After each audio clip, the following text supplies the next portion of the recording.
আজকে বৃহস্পতিবার, আমাদের বাড়ির ঠাকুর পুজো দিয়ে মা আর মেয়ে সকালে খেলতে এসেছিলো এখানে।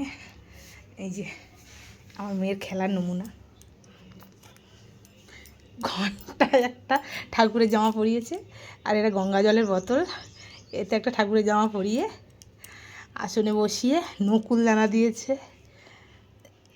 তুলো বার করেছে, ধুনো জ্বালার নারকেলের ছিবড়ে দিয়েছে, দিয়ে ফুল দিয়ে পুজো করেছে সুন্দরভাবে। মনে হচ্ছে ঠাকুর। আমি ফার্স্টে উঠেই তো আমি বলি কী হলো ঠাকুর এখানে, তারপরে দেখলাম এই সব কীর্তন করেছে। মা পুজো দিয়ে করে নামার পরে ওইটা করেছে।